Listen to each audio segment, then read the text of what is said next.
धर्मेंद्र प्रधान यांचा राजीनामा होणार नाही नाही नाही नाही असं मी सातत्याने सांगतो.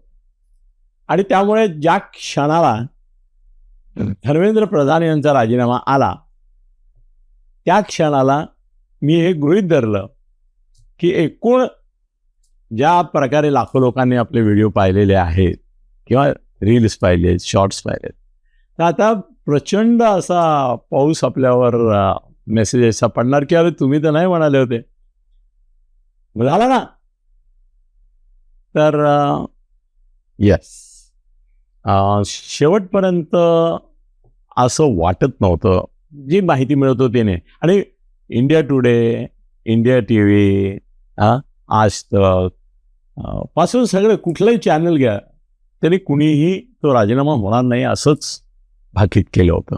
अखेरच्या क्षणामध्ये राजीनाम्याची बातमी ब्रेक करताना सुद्धा अनपेक्षित असंच सगळ्यांचं वर्णन. आता इंडिया टुडे पासून आज तक पासून सगळे मराठी चॅनल सगळे यूट्यूबवाले व्हायला पाहिजे असं म्हणत होते. यूट्यूबवर मोठ्या प्रमाणावर राजीनाम्याची अफवा होती, काही नाही तर बोगस पत्र पण छापली होती त्यांची. पण यूट्यूबवर जे होते त्यातले बरेचसे समर्थक अभिजित दिपकेचे असल्यामुळे ते म्हणत होते, पण चॅनलनी कोणी दिली नव्हती. कारण माझे जे सोर्सेस होते तेच त्यांचे सोर्सेस होते किंवा त्यांच्याच सोर्समधले पैकी काही मला फीड करत असल्यामुळे हा प्रतिष्ठेचा प्रश्न आहे गेल्या 12 वर्षात काही घेतलेला नाही आहे, त्यामुळे यांचाही घेणार नाही. सरकार हा प्रतिष्ठेचा प्रश्न करील असं सगळ्यांचं वर्जन होतं, पण तो घेतला. आता तो ज्या क्षणी घेतला त्या क्षणी मी दुसरी एक प्रतिक्रिया माझ्या मनामध्ये आली की मी म्हटलं आता याला ना सरकारचा पराभव, सरकार झुकलं, सरकार वाकलं, सरकार शरण आलं असं वर्जन देणार यूट्यूबवाले विशेषतः. किंवा वर्तमानपत्र पण आपल्या महाराष्ट्रातली पण वर्तमानपत्र ओव्हरऑल विरोधातच होती, मोदींच्या विरोधात होती. इथे पण त्यांची सगळी भूमिका ही विरोधकांना पाठिंबा देण्याची होती. म्हणजे अगदी जे कालपर्यंत दिवाळखोरीमध्ये गेलेले असे केजरीवालपासून सगळे जे नेते होते, सगळे नेते बघा जे जमले त्यात एक राहुल जो सोडला तर बाकी सगळे दिवाळखोरच नेते होते, राजकीय दिवाळखोरी गेलेले नेते होते. पण त्याला पण प्रोजेक्शन देत होते आणि मराठी पेपरचा पाठिंबा पण देत होते. आता गंमत अशी की जे मराठी पेपर आपल्याला लोकसत्ता घेऊया कुबेरेशचा गिरीश कुबेर जे संवाद करत नाही याबद्दल दोष देत होते, तेच ज्या क्षणी हा संवाद घडून आणला, झाला, चर्चा झाली, निर्णय झाला, 3 मागण्या मान्य झाल्याची घोषणा झाली, आंदोलन मागे घेतलं, त्यावेळेला सरकारला कसं शरण आणलं, सरकारची कशी जिरवली, सरकारचा कसा पराभव झाला. म्हणजे अशा तऱ्हेचा हा पराभवाचं चित्र उभं केलं गेलं की जणू काही पाकिस्तान पुढे किंवा चीन पुढेच आपला पराभव झालाय. ही पोरं काय परदेशी होती का, किंवा ही परकीय होती का, की हा स्वकीय विरुद्ध परकीय असा लढा होता का, किंवा याच्यामध्ये सरकारला तुम्हीच सांगत होता की संवाद करा आणि समझोता करा, तो सरकारने केला तर त्याचं हे वर्जन का. बरं, माझं तर म्हणणं असं आहे की हे सरकारने आधी करायला पाहिजे असं तुम्हीच म्हणत होता, ताबडतोबच करायला पाहिजे होतं. म्हणजे खरं म्हणजे त्या अभिजित दिपकेचा तो हे आला मेसेज, त्याच्यावर 2 कोटी लोकांनी त्याला अनुकूलता दाखवली, तो यायला मध्ये 8 दिवस होते. एवढ्या काळामध्येच खरं म्हणजे सरकारने ही भूमिका घ्यायला पाहिजे होती की 2 कोटी लोकांनी पाठिंबा दिलेला मुद्दा, याचा अर्थ तो परत आल्यानंतर त्याला मिळणार आहे रिस्पॉन्स. आणि आपण तर असं सांगतच होतो की अमित शहा आणि यांनाच तो राहुल गांधीला शह देण्यासाठी हवा आहे, त्याच्यासाठीच त्याचा ते फायदा घेत आहेत. आणि आजही माझं आता हे सगळं व्हिडिओ पूर्ण होईल त्यापर्यंत तुम्हाला मी काही वेगळ्या गोष्टी, नव्या गोष्टी सांगायचा प्रयत्न करणार आहे. आणि मला असं वाटतं की 3 मागण्या मान्य केल्या. पहिली गोष्ट अशी की आधी तयारी करायला पाहिजे होती, त्याच्या येण्यापूर्वीच हा विषय थोडासा हवा काढून टाकता आली असती त्याची. त्याचं कारण नीटची परीक्षा परत घेणारच होते, पहिल्या परीक्षेमधल्या आरोपींना पकडायला सुरुवात झालीच होती, पकडलेच होते, त्यामुळे त्यांना शिक्षा होणार हे होतं. फास्ट ट्रॅक कोर्टचाही निर्णय होतोच अशा वेळेला. फास्ट ट्रॅक कोर्ट हे आता इतकं साधं झालं की जसं निर्णय आयोग नेमतात, कमिशन नेमतात, चौकशी समित्या नेमतात, इतकं सहज झालंय. ही घोषणा करायचीच असते. प्रत्येक गोष्टीत झालेली आहे. आणखीन एक जाता सहज आता बोलताना असं रॅन्डम बोलतोय मी, पण मला असं वाटतं की जसं मनोज जरांगेच्या आंदोलनामध्ये लाठीमार झाला नसता, तर मनोज जरांगेचं आंदोलन वाढलं नसतं आणि तोही एवढा मोठा झाला नसता. ॲग्री होताय तुम्ही? बघा ना, जोपर्यंत आंदोलनावर लाठीमार झाला नव्हता मनोज जरांगेचा, तोपर्यंत मनोज जरांगेच्या मीडियामध्ये दखल पण नव्हती. असं कुठेतरी काय आंदोलन चाललंय. त्या आंदोलनावर लाठीमार झाला. मला असं वाटतं की याच्या सुद्धा संदर्भामध्ये तो 20 तारखेला जो लाठीमार झाला, तो जर झाला नसता, तो जर केला नसता, ठीक आहे, पोरं आली असती पुढे थोडे, संसदेत घुसून न देण्यासाठी मानवी भिंत करतायत. खरं म्हणजे काही गोष्टी आपल्याला सुचतात, तर या मोठ्या मोठ्या पोलिसांना कशाला की असे बॅरिकेड्स जे ठेवतात सुटे ते उठून देतात लोक. ते ज्यावेळेला बॅरिकेड लावत होते त्यावेळेला माझ्यासारख्या एका सामान्य माणसाच्या मनात विचार आला की हे बॅरिकेड तर तोडणार म्हणजे अशी लुटून देणार. मॉबच्या एवढा रेटा असतो हजारो लोकांचा, त्याच्यापुढे 10 पोलिसांचा हे काय आणि ते बॅरिकेड काय, हे वेल्ड जर करून लाईनीनी लावले, वेल्ड केले सगळे एकमेकाला, तर मग ते एकमेकापासून तुटत नाहीत, ते फार तर मागे होऊ शकतात. मग तुम्ही त्याला चाकं लावून ठेवली आहेत कारण तुमच्या सोयी करता ते हलवायला मिळावेत. ती चाकं काढून टाका त्या काळामध्ये आणि वेल्ड करून ठेवा, नाही जाणार मागे, ते असे रोवल्यासारखे राहते. ते सरकारने ते केलं नाही. सरकारलाही माझ्यामध्ये काही गोष्टी व्हायला हव्या होत्या, पण त्या कसं आहे की धोचम्मा त्या आनंदीबाईचं जसं आलं तसं धरावे रोखावे असा आदेश असणार की रोखा. पार्लमेंटमध्ये येऊ देऊ नका, पण येऊ दे ना पार्लमेंट स्ट्रीटच्या पर्यंत येऊन हा जरा मोठा गाजावाजा, कारण राहुलला डाऊन करायचं आहे आपल्याला. राहुलचं श्रेय हिरावून घ्यायचं आहे. राहुलनी सुरू केलेलं आंदोलन आहे राहुल गांधींनी, तर त्याला याच्यातून बाजूला काढून त्याचं श्रेय आपल्या माणसाला द्यायचं आहे. आपण प्लॅन केलाय, आपण त्याला प्लॅन केलाय, आपण त्याला आणतोय इथे, आपण त्याला परवानग्या देतोय सगळ्या 2-2 मिनिटात. ज्या परवानग्या यांना 2-2 महिने परवानग्या मागून मिळत नाही त्या 2-2 मिनिटात देतोय. त्याला जंतर मंतर खुलं करून देतोय, जंतर मंतरवर स्टेज बांधायला देतोय, जंतर मंतरवर त्याला तसं पोलीस जरी खूप असले तरी देखील एकंदर मोकळीक आहे. नाचगाडी चालली आहे, डफल्या वाजवत आहेत, हे करत आहेत. हे कोण खरं म्हणजे पिकनिकच्या वातावरणामध्ये खरं हे सुरू झालं होतं आंदोलन. एक मोठं पिकनिक, मुलं मुली जमली आहेत, धमाल करतायत, असं एक पार्टी होती ती. आणि पार्टी म्हणजे पॉलिटिकल पार्टी अर्थाने ही एक मस्त मौज मजा मस्ती, एक कॉज पण होतं त्याला त्या पार्टीला, आणि असं छान पार्टी लाईफ पुरं एन्जॉय करत होती. हे लाठीमाराचं प्रकरण भोचा माज आल्यामुळे झालं असावं. काही पोरं वाह्यात असतातच, ती कुठे आपल्या कॉलेजमध्ये आपण गॅदरिंगमध्ये नाही का गोंधळ होत. तिथे प्राध्यापक होतो एकेकाळी, मी बघितलं ना, गॅदरिंगमध्ये पण गोंधळ होतात, मारामाऱ्या होतात. आजकाल तर गणेशोत्सवात, नवरात्रोत्सवात, अशा आपल्या उत्सवांमध्ये तिथे पण मारामाऱ्या होतात. त्यामुळे काहीतरी मारामारी एवढं दगडफेक होणं कॉमन आहे. पण त्याचा एवढा मोठा हे जर केलं असतं यांनी, तर मला असं वाटतं की जसं मनोज जरांगेचं केवळ लाठीमारामुळे आंदोलन मोठं झालं, तो मोठा झाला आणि ते हे एवढं सगळं वाढलं, तसं तो जो 20 तारखेला लाठीमारच केला नसता, रोखलं असतं नुसतं, अश्रूतुरू चालवले नसते, आले असती पोरं थोडं पुढे, त्यांना फिजिकली रोखता आलं असतं नंतर, तर हे प्रकरण या पद्धतीने नसतं वाढलं. पण काय माहिती की हे असं कुठेतरी प्रक्षोभक पातळीवर गेल्याशिवाय तो राहुल गांधीला त्याचा शव असणं आणि मोदी शहांचं कॅल्क्युलेशन असेल. आपल्याला काय माहिती की मोदी शहांचं असं पण कॅल्क्युलेशन असेल की एका विशिष्ट टप्प्यानंतर धर्मेंद्र प्रधानचा राजीनामा घ्यायचा, तोपर्यंत तो मुद्दा टाळायचा. आणि दुसरं एक तुम्हाला सांगू का की माझ्याबद्दल तुम्हाला नसलेली एक माहिती याच्यासाठी मला सांगायला लागेल की मी ट्रेड युनियनमध्ये 3 वर्ष खूप जवळून दत्ता सामंतांचं सहकारी म्हणून काम केलं. दत्ता सामंतांचं, आणि ते कुठलं गिरणी संपाच्या काळात किंवा त्याच्या आसपासच्या काळामध्ये.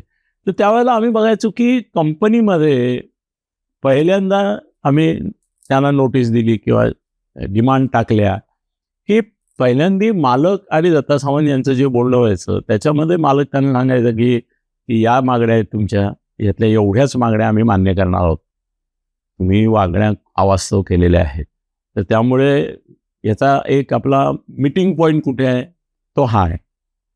तर दत्ता डॉक्टर असं त्याला सांगायचं की नाही माझे कामगारांना आम्ही दत्ता सामंत देतो म्हणजे मोठं पॅकेज देतो असं वातावरण आहे, म्हणून माझ्याकडे लोक येतात.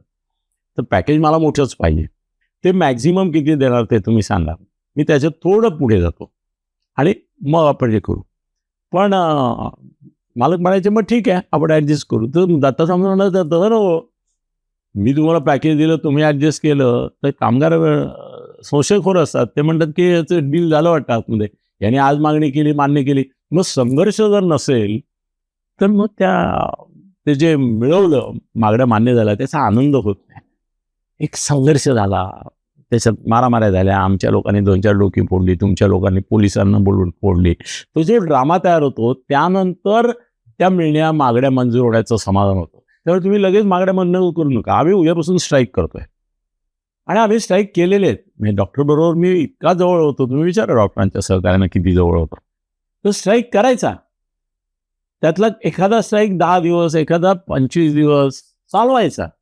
मग 25 दिवसानंतर पहिल्या दिवशी जो फॉर्म्युला असायचा किंवा मागणी जी महत्त्वाची असायची ती मान्यच व्हायची, कारण मान्य करायचीच असायची. ती मान्य केल्यानंतर 15, 20, 25 दिवस संप केला, जरा मारामाऱ्या केल्या, थोडं दगडफेक झाली, डोकी फुटली, आपसात मारामाऱ्या झाल्या, 2 युनियनमध्ये क्लॅशेस झाले, एक युनियन या बाजूने गेली. ह्या सगळ्यानंतर जेव्हा ती मागण्या व्हायच्या तेव्हा दत्ता सामंतला लोक डोक्यावर घेऊन नाचायचे. त्यामुळे कदाचित यांनाही असं समाधान मिळण्यासाठी लगेचच आला, स्टेजवर चढला, मागणी केली, मान्य केले. आणि त्यावेळेला एकच मागणी होती, धर्मेंद्र प्रधानचा राजीनामा. ती त्याने उतरला, केला. तर 2-3 गोष्टी होत्या. एक तर अरे राजीनामा मागितला काय आणि 24 तासात तुम्ही लगेच शरण गेला, हेच वर्तमानपत्र तुटून पडले असते. अरे मग त्याच्या येण्याची कशाला वाट पाहिली? त्यांनी तिकडून अनाऊन्स केलं म्हणजे करून टाकायचं. मग हे कशाला? मग शहांचा घ्या, निर्मला सीतारामनचा, गडकरीचा घ्या, पुष्कळांचे राजीनामे दिले आहेत. मग राज्यांमध्ये यांचा घ्या, अनेक राज्यांमध्ये अनेक मंत्र्यांवर अनेक आरोप. मग 100-200 राजीनामे मागणारे 100-200 लोक व्यासपीठावर येतील. राजीनामा लगेच दिला असता तरी यांनी झोडून काढलं असतं. आता परत त्यातली एक गंमत लक्षात आली का? मला दत्ता सामंतच्या राजकारणामध्ये म्हणजे युनियनच्या याच्यात मी खूप काम केलं आहे 3 वर्ष त्याच्याबरोबर. मी जवळजवळ रोज त्याच्याबरोबर असायचो. तर त्यामुळे मी बघितलं आहे की कसं आहे ना, की खरं म्हणजे याही ठिकाणी मागणी एकच होती. 3 मागण्या मान्य, 3 मागण्या मान्य, 3 मागण्या मागणं. त्यातल्या 3 पैकी एकच मागणी होती जी धर्मेंद्र प्रधानच्या राजीनाम्याची होती. बरोबर? दुसऱ्या 2 मागण्या, या 2 मागण्या मुळामध्ये त्या आंदोलनातूनच जनरेट झालेल्या होत्या, ज्याला तसा विचार केला तर आधी काही संदर्भच नाही. खटले मागे घ्या. खटले मागे घ्या म्हणजे खटले झाले. खटले झाले कशामुळे झाले? आंदोलनामुळे झाले. आंदोलनाला कुठल्या लोकांवर खटले झाले? ज्याने काय दगडफेक केली, ज्याने काय धक्काबुक्की केली, ज्याने काय बॅरिकेड्स तोडायचा प्रयत्न केला, त्यांच्यावर खटले झाले. बरोबर आहे? म्हणजे जर ते आंदोलन पहिल्या दिवसापासून शांततापूर्ण राहिलं असतं किंवा एक मिनिमम अंडरस्टँडिंगनी जर पुढे गेलं असतं तर मग त्याला एवढी पब्लिसिटी मिळाली नसते. त्या 20च्या लाठीमाराचाच इश्यू तर राहुल गांधींनी केला, महाराष्ट्रामध्ये ठाकरे आणि यांनी केला, केजरीवालनी केला, की मुलाला तुम्ही मारलं. मुळामध्ये नंतर तर असं झालं होतं की धर्मेंद्र प्रधानचा राजीनामा हा नंतरची गोष्ट आहे. तुम्ही मारलंच का? मग शहानेच राजीनामा द्या. त्यामुळे जर त्या दिवशी ते झाले नसते हे किंवा असे खटले झाले नसते तर खटले मागे घ्या ही मागणीच मुळामध्ये नव्हतीच, अस्तित्वातच नव्हती. कारण खटले करावे असं काही घडलंच नव्हतं. ते जर घडलंच नसतं तर खटले नाही. तिसरी गोष्ट होती कॉम्पन्सेशन. त्या मागणीबाबत सरकार कधीच विरुद्ध नसतं. उलट असं आहे की ह्या पैसे एकदाचे व्हा मोकळे आणि हा ब्लेम सोडून द्या. म्हणजे याच्याकरता कुठलेही सरकार 1 कोटी काय, यांनी 1 कोटी मागितले तरी 5 कोटी मागितले असते ना तर फार तर ते म्हणाले असते की मग आमच्या नियमानुसार किती जास्त असं देता येतं ते बघतो आम्ही, पण देऊ आपण. आणि असंही केलं असतं त्यांनी. आताही होतं ना, आता अपघात होत आहेत ना सध्या बरेचसे, तर त्या अपघातांमध्ये तुम्ही पाहिलं का की कंपनीशी निगडीत जेव्हा अपघात होतो तेव्हा सरकारी यंत्रणा काय करतात की त्यांच्या नॉर्म्सप्रमाणे 25 लाखाचा हे देतात त्यांना कॉम्पन्सेशन, आणि कंपनीला सक्ती करतात की तुम्ही 50 लाखाचं द्या, तुम्ही अजून 50, किंवा मोठी कंपनी असेल सांगतात की तुम्ही 1 कोटीचं द्या, आम्ही 50 देतो, तुम्ही 50. ते करू शकले असते, किंवा सरकार काही NGO पुढे आले असते, त्या म्हणले असं आम्ही 1 कोटी देतो.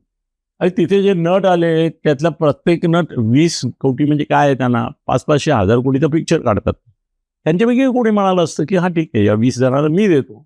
ज्या नट आले होते त्यांची नावं घ्या ना तुम्ही, त्यातले कोणी. आणि कशाला मंत्र्यांनी पण त्यांच्या संस्था आहेत ना सार्वजनिक, न्यास आहेत, त्यांचे ट्रस्ट आहेत, तेही म्हणाले असते. पैसे हा कॉम्पन्सेशन हा विषय असा होता की तो ॲमिकेबली सुटल्यातच जमा होता. म्हणजे ती काय फार मोठी मागणी नव्हती, कॉम्पन्सेशन द्यायचंच असतं, देणारच होते. ही मधली मागणी जी होती तिला एवढ्याकरता महत्त्व आहे की पालक पण घाबरले होते की आपल्या मुलांचे फोटो घेतले गेले, काय पासपोर्टच मिळणार नाही. बरं, ही करिअरिस्ट मुलं असतात, ही जेनजीची जी मुलं आहेत त्यातली बहुतांश करिअरिस्ट असतात. त्यांना पासपोर्ट, परदेशी जाणं ही स्वप्न असतात त्यांच्यापैकी बऱ्याच जणांची. त्यांच्या नोकऱ्या असतात, हायफाय नोकऱ्या असतात. जर पोलीस केस आहे, पोलीस रेकॉर्ड आहे, तर आज नाकारलं जातं ना, म्हणजे खरं आहे. आता तपासतात प्रत्येक ठिकाणी, आणि त्यांना तो डाग नको होता. पण ठीक आहे, तो अनुषंगाने आला होता. म्हणजे तीही मागणी जनरेट आंदोलनातून झाली होती, आधी नव्हतीच. धर्मेंद्र प्रधान ही एकच मागणी होती. आता धर्मेंद्र प्रधानच्या बाबतीमध्ये असं होतं की एक तर 12 वर्षात कोणाचा राजीनामा घेतला नाही, आपण असं कोणाच्या दबावाखाली राजीनामा घेत नाही, हा अहंकार होता. पण त्याच वेळेला हे आंदोलन मुळामध्ये याच लोकांनी, शहा, मोदी आणि कंपनीनी कंपनी शब्द वापर, तर यांनी हे राहुल गांधीला डाऊन करण्याकरता केलेलं असल्यामुळे ते सिम्पथेटिकच होते. याच्यामध्ये एक 2-3 चांगल्या, 2-3 वाईट गोष्टी घडल्या, त्याची नोंद मी तुमच्यासमोर करू इच्छितो. त्यातली एक चांगली गोष्ट अशी घडली की या निमित्ताने डॉक्टर बाबासाहेब आंबेडकर हे जातीपलीकडे गेले. जातीपलीकडे गेले. तिथे जमलेली जे लोक होती, जी मुलं होती, त्यांचे चेहरे आणि त्यांचं एकंदर सगळं कल्चर वगैरे पाहिल्यानंतर ते मल्टीकास्ट असं होतं. मल्टी रिलिजन पण होतं, पण मल्टीकास्ट. नाही तर जनरली काय होतं की डॉक्टर बाबासाहेब आंबेडकरांचा फोटो हा ह्याच्यामध्येच दलितांच्याच आंदोलनामध्ये दिसतो. मल्टी लिंग्विस्टिक, रिजनल आणि मल्टी कास्ट अशा आंदोलनात डॉक्टर बाबासाहेबांचा फोटो कमी असतो, क्वचित असतो. काही नेते वापरतात, काँग्रेसवाले काही वेळेला वापरतात, पण क्वचित. डॉक्टर बाबासाहेब आंबेडकरांच्या फोटोवर कॉन्सन्ट्रेट करून सर्व जातीची लोक येतात, ही मोठी घटना आहे, ही स्वागतार्ह घटना आहे. I welcome it. आणि आपण सगळ्यांनी वेलकम केलं पाहिजे की डॉक्टर बाबासाहेब आंबेडकरांना महाराष्ट्रामध्ये एका विशिष्ट जातीमध्ये, पूर्वाश्रमीच्या, अडकवून ठेवलेलं होतं. दिपके स्वतः त्याच दलित जातीतला आहे, पण त्यांनी ज्या पद्धतीने डॉक्टर बाबासाहेब आंबेडकरांचा फोटो हा तिथे प्रोजेक्ट केला, तो प्रतीक बनवला, त्याच्यामुळे डॉक्टर बाबासाहेब आंबेडकर प्रथमच जातीय शृंखलातून सुटले आणि ते सगळ्यांचे. हे आंदोलनाचं यश आहे. हे तुमच्यापैकी फारसं कोणी नोंदलेलं मला दिसलं नाही, मीच पहिल्यांदा नोंदवतो. यांनी काय केलं होतं राहुलनी घटना हातामध्ये घेऊन पूर्ण आंदोलनं चालवली. तर डॉक्टर बाबासाहेबांचं आंबेडकरांचं नाव घेत होतं आणि ते सगळेच घेतात. ही 2-4 नावं घेतलं. ऑल इंडिया लेवलवर डॉक्टर बाबासाहेब आंबेडकरांचं नाव घेतलंच पाहिजे, प्रत्येकाला कंपल्शन आहे पॉलिटिकल. आणि इथे महाराष्ट्रामध्ये शाहू फुले आंबेडकर हे घेतलं पाहिजे, हे कंपल्शन आहे, पॉलिटिकल कंपल्शन आहे. पण ऑल इंडिया लेवलवर डॉक्टर बाबासाहेब आंबेडकरांचं स्थान, मान, सन्मान, त्यांची योगदान, हे सगळं सर्वसामान्य सर्व जातीच्या मुलांमध्ये, विशेषतः मध्यमवर्गीय, पांढरपेशा, बुद्धिवादी समाजातली मुलं मोठ्या संख्येने होते. मुली तर जवळजवळ 99% मुली या उच्चभ्रू घराण्यातल्या दिसत होत्या मला. उच्चवर्णीय होत्या, उच्चवर्गीय होत्या, हाय फाय सोसायटीतल्या पण होत्या बहुसंख्य. तर त्यांच्यामध्ये डॉक्टर बाबासाहेब आंबेडकर या निमित्ताने या आंदोलनाच्या माध्यमातून पोचवले या दिपकेनी, हे मला त्याचं सगळ्यात मोठं कॉन्ट्रीब्युशन वाटतंय, जे तुम्ही लोकांनी लक्षात नाही घेतलं. दुसरी आणखीन एक गोष्ट मला असं वाटतं की याच्यामध्ये कुणी कुणाला मोबिलाइज करायला गेलं नाही. लोक आपणहून मोबिलाइज झाले. गावोगावी सुद्धा जे झाले त्याच्यामध्ये कोण नायक आहे, कोण हिरो आहे. मुंबईमध्ये दुर्दैवाने असं झालं की ठाकरे बंधूंनी आणि त्यांच्या 2 मुलांनी हे सगळं काबीज करायचा प्रयत्न केला, जसं केजरीवालनी दिल्लीत केला. हे 2 अपवाद जर सोडले तुम्ही, तर बिहारमध्ये पण एवढं मोठं आंदोलन झालं, कुठल्या चेहऱ्याखाली झालं नाही.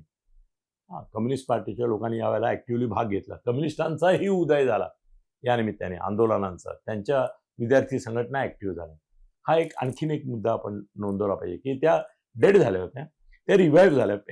JNUच्या पलीकडे कम्युनिस्ट मुवमेंट उरली नव्हती. ती थोडीशी, म्हणजे आता याच्यामुळे मुलं कम्युनिस्ट नाही होणार. आताची ही सुखशय्या आणि सुखोपभोग, ऐश आराम, मौज मजा, मस्ती, पैसे आणि लाईफस्टाईल याच्यामधली पिढी ही कम्युनिझमकडे जाऊ शकत नाही.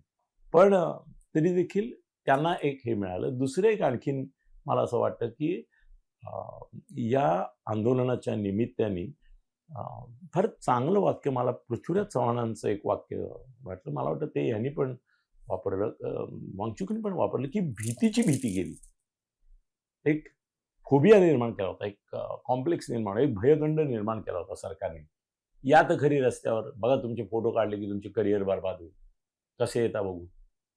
त्या भीतीपोटी मध्यमवर्गातली पोरं येत नव्हती. प्रथमच इथे आपल्याला असं दिसतंय की भीतीची भीती गेली. ही पण एक मोठी अचिव्हमेंट या आंदोलनाची, या आंदोलनाची अचिव्हमेंट आहे. धर्मेंद्र प्रधानचा राजीनामा ही मोठी अचिव्हमेंट मी मानतच नाही, अजिबात मानत नाही. धर्मेंद्र प्रधानचा राजीनामा देणं, त्यांनी देणं, यांनी घेणं, ही एक औपचारिकता होती. त्याचं टायमिंगही यांनीच ठरवायचं होतं. आणि किती पद्धतीने मायलेज दीपकेनी घेतल्यावर आणि राहुलला मागे टाकल्यावर, ऍक्च्युली याच्यामध्ये जो हेतू होता मोदी शहांचा, दीपकेला ताबडतोब परवानग्या देणं, जंतर मंतर बहाल करणं, तो एक लाठीमाराचा अपवाद सोडला, तो ओव्हरऑल इव्हन लाठीमारा सुद्धा पोलिसांना इन्स्ट्रक्शन हीच होती की संयमाने घ्या, शक्यतो घातक करू नका. आता कसं आहे ना की घातक लाठीमार, अमानुष लाठीमार, पाशवी बळाचा वापर हे कॉमन शब्द आहेत. तुम्ही रस्त्यावर ट्रॅफिक पोलिसांनी जरी एखाद्याला काही हे केलं तरी देखील अमानुष, पाशवी हे आपण शब्द वापरतो. हे पॉप्युलर शब्द आहेत, ते वापरतात आणि वापरायचे असतात. थोडंसं हे करण्याकरता. पण महत्वाची गोष्ट अशी की याच्यामध्ये पोलीस सांभाळून घेत होते. पोलीस जखमी ज्या प्रमाणात झाले ना, एवढ्या प्रमाणात जखमी तेव्हा होत नाही जेव्हा ते बळाचा खरा वापर करतात. पण यावेळेला ते मार खाण्याच्या तयारीत होते आणि त्यांना इन्स्ट्रक्शन होतं. एसीपी डीसीपीनी मार खाल्ले. त्याचं कारण पोलिसांना सांगितलेलं होतं की एका मर्यादेपलीकडे जाऊ नका. ठीक आहे, हे भांडवल तर आता दत्ता सामंतच्या चळवळीत मी असताना आम्ही पण बघितलंय की कानफडात जरी पोलिसांनी लावले तरी आम्ही जणू काही त्यांनी गोळीच झाडली. आता आपले मनोज जरांगे नाही का सांगत की 11 माणसं मेली, गोळ्या घातल्या म्हणतात की नाही. आणि आपण कुठे चॅलेंज करतो, आपण कुठे ठीक आहे आंदोलन आहे ना, आंदोलनात असे आरोप नेत्यांनी करायचेच असतात ते आणि खरे असले पाहिजेत असं अजिबात नाही. मनोज जरांगे जेव्हा म्हणतात की गोळ्या घातल्या तेव्हा गोळीबार झाला नाही हे माहिती आहे सगळ्यांना. इतके माणसं त्याच्यामध्ये हे झाली ते झाली, हे आकडे फुगून सांगायचे असतात. हे आम्ही पण केलेलं आहे. विद्यार्थी आंदोलनांच्या काळातही होतो आम्ही, त्यावेळेला तर मी होतोच, त्यानंतर दत्ता सामंतच्या आंदोलनात. हा आरोप एकाला लागलं की 10ना लागलं म्हणायचं, एकाला काही कुठे काही झालं की 100ना लागलं म्हणायचं, एकाच्या संदर्भामध्ये काही झालं की कुठे तो कशाने मेला तरी त्याची हत्या झाली, हा ठपका ठेवायचा, हे सगळे गिमिक्स करतात आणि केले पाहिजेत, आंदोलनामध्ये करायचेच असतात. त्यामुळे व्हॉट एव्हर इट इज. पण धर्मेंद्र प्रधानच्या राजीनाम्यामुळे हा प्रश्न सुटला असं जर तुम्ही म्हणत असाल तर धर्मेंद्र प्रधानचा राजीनामा हा प्लॅन करून लांबवला आणि मग घेतला असंही आहे. वर्तमानपत्रवाले चुकतायत. संवाद करा म्हणतात आणि संवाद केला, वादविवाद वितंडवाद सोडला तर शरण आले. असं का म्हणते, शरण का आले? संवाद पाहिजे होता ना तुम्हाला, मग केला त्यांनी संवाद. आणि काय करायचं होतं, फक्त याची मागणी मान्य करायची होती. बाकी तर 2 मागण्यांना काही अर्थच नव्हता. कॉम्पन्सेशन तर द्यायचंच होतं आपल्याला, ती काय मागणीला काय फार हे महत्व नव्हतंच. ती केलेलीच होती आधी, मान्य गृहीत होतं या दोघांनी. खटले भरायचे नाही आणि आता यापुढे मागचे उकरून काढून ते करायचे नाही, ते होतच ना. आपण महाराष्ट्रामध्ये मला वाटतं फडणवीसांनी 14 पासून आणि इव्हन ह्यांनी पण उद्धवनी पण या सगळ्यांनी मिळून एक 10-20 हजार लोकांवरचे खटले मागे घेतले असेल. त्यातले काही तर घरं जाळण्याचे, त्या आमदारांची घरं बिरं जाळली, तुम्हाला आठवत आहे का मागे त्या आंदोलनाच्या वेळेला, मनोज जरांगेच्या याच्या वेळेला ती सगळी खटले मागे घेतले सरकारने. घरं जाळण्याचे खटले, आमदारांना ठार मारण्याच्या प्रयत्नांचे खटले मागे घेतले. आता एवढे सिरियसली मागे घेतले तर हे तर घेणारच होते. त्यामुळे त्याही मागणी मला काही फार मोठं असं मागणी मान्य असं काही नाही. आणि धर्मेंद्र प्रधान तर कोण धर्मेंद्र प्रधान आहे? 100 मंत्री आहेत. त्यातल्या 90 मंत्र्यांची नावं नाही सांगता येणार तुम्हाला, त्यांची खाती नाही सांगता येणार. आत्ता प्रल्हाद जोशीला शिक्षण मंत्री केला तात्पुरता त्यांनी. तर प्रल्हाद जोशी नावाचा मंत्री हे तुम्हाला आत्ता कळलं, या नावाचा मंत्री आहे का? हो का? आणि त्याच्याकडे ही खाती आहेत का? मला पण आज सकाळी कळलं की त्याच्याकडे एवढी खाती ऑलरेडी आहे. परत त्याच्यामध्ये गंमत अशी झाली की काढणारे काय काय पॉईंट काढतात. एकाने सांगितलं की ब्राह्मणवादाचा निषेध आहे, हे वारंवार सांगितलं जात होतं स्टेजवरून, पण यांनी परत एक ब्राह्मणच, प्रल्हाद जोशी नावाचा कर्नाटकी ब्राह्मण आहे, तोच तिथे शिक्षण मंत्री म्हणून आणला. म्हणजे बघा, हा मनुवाद आहे. कसं वेगवेगळे अनालिसिस येतात बघा. फडणवीस दिल्लीला गेले, ते कशाला गेले, काय गेले, 2-3 तास गेले आणि परत आले. आणि त्याच्यावर फडणवीस झाले शिक्षण मंत्री, हे पेपरवाल्यांनी मीडियावाल्यांनी टाकून दिलं. ते 3 तासात नागपूरला परत आले. एकनाथ शिंदे दिल्लीला रवाना. एकनाथ शिंदे ते बसले होते आमच्या इकडे, इथेच होते. मी फोन केला त्यांच्या पीएला, मी म्हटलं साहेब कुठल्या फ्लाईटनी गेले, केव्हा येणार आहे? तर म्हणजे कुठे साहेब गेले? म्हणजे म्हणजे मी तर टीव्हीवर बघतोय एकनाथ शिंदे दिल्लीला रवाना. तर नाही ना, आहेत ना बंगल्यावर, तुम्हाला भेटायचं आहे का? म्हटलं नाही, मला भेटायला नाही यायचं, फक्त साहेब कुठे विचारायचं होतं. तेवढे नाही गेलेले नाही, पण यांनी दिलं ना, शिंदे आणि फडणवीस दिल्लीला. आपण पण खोटं बोलण्याची चॅनलवाल्यांची स्पर्धा असते ना. व्हॉट मोदींनी जे केलं ना, ते एक नवा टर्न त्यांनी त्यांच्याही कारभाराला दिला. आता कसं आहे, त्यांना हे कळलेलं आहे की पुढली निवडणूक जिंकायची असेल तर झेनझी आपल्याबरोबर पाहिजे. म्हणून ते तुमच्या इंस्टाग्रामवर आले, 2-2दा आले, 2-2 मिनिटाकरता. आज राहुल गांधी पण इंस्टाग्रामवर आला. त्यामुळे आता इंस्टाग्रामवर ही लढाई चालेल, सोशल मीडियावर. पण मग संसदेत काय होईल? संसदेतला गदारोळ थांबेल का? मला नाही वाटत थांबेल. उलट जी लढाई राहुल गांधी रस्त्यावर हारला आणि जी दिपके आणि मोदींनी मिळून जिंकली, माइंड माय लँग्वेज, माइंड माय वर्ड, ही दोघांनी मिळून जिंकले, दिपकेने आणि मोदींनी मिळून, बरोबर आहे. ती हारलेली रस्त्यावरची लढाई तो संसदेत निदान परिणामकारक करण्याकरता यापुढेही तो संसद चालू देणार नाही. उद्या आता अधिवेशन सुरू होईल, जे तिकडे गमावलं ते इकडे कमावण्याचा तो प्रयत्न करणार. त्यामुळे दिपकेचं आंदोलन संपलं, पण राहुलचं चालू राहणार, ते संसदेत राहणार, संसदेचं कामकाज गोंधळात संपणार, त्या गोंधळातच सरकार काहीतरी करणार. पण जी महत्वाची बिलं याच्यात येतील, फॉरेन फंडिंगचं एक बिल होतं, त्याची चर्चा होते, किंवा इतर आपलं डिलिमिटेशन वगैरे, ती काही याच्यामध्ये येणार नाही. गोंधळातच ही संसद संपेल. संपल्यानंतर परत सगळे पांगतील. संसदेत ही लढाई आता चालू राहील. रस्त्यावरची लढाई संपलेली आहे. पण याच्यामध्ये मी नाही असं म्हणणार की मोदी हरले किंवा सरेंडर झाले, नाही म्हणणार, कारण ती फॅक्ट नाही आहे. मोदींनी एक चांगला समझोता केला. अरे, युद्धानंतर 2 राष्ट्र सुद्धा एकत्र बसून समझोता करतात. आता इराण अमेरिकेचं उदाहरण देता येत नाही आपल्याला, कारण ते रोज फिसकटतं. पण भारत आणि पाकिस्तानच्या प्रत्येक युद्धानंतर सिमला करार झालाय, ताशकंद करार झालाय, ह्याचा करार झालाय की नाही. 2 युद्ध झालेली राष्ट्र एकत्र बसून करार करतात. कोण जिंकला कोण हरला याचे हिशेब नसतात. याच्यात कोण जिंकला कोण हरला हा हिशोब करायची गरज नाही. दोघेही जिंकले. दिपके धर्मेंद्रचा राजीनामा या एका मुद्द्यावर जिंकला, यांनी नाही म्हटलं होतं, पण त्यांनी ते मान्य केलं. पण आंदोलन संपवलं आणि राहुललाही संपवलं किंवा संपवण्याच्या मार्गावर आहेत. संसदेमध्ये त्याचा पाडाव करणं सोपं आहे, कारण मोठी संख्या आहे त्यांच्याकडे आता. एनिवे, मी नाही म्हणणार की याच्यामध्ये दिपके किंवा मोदी यांच्यामध्ये कोणी आहे. हारजीतचा फैसला झाला, दोघेही जिंकले असंच मी म्हणेन. याच्यामध्ये वांगचूक हरले याचं मला वाईट वाटतं, कारण ते बाजूला पडले, आउटकास्ट झाले. आणि खरं म्हणजे अगदी काय विजयाच्या क्षणी गड आला पण सिंह गेला अशी त्यांच्या आयुष्याची अवस्था झाली. धन्यवाद.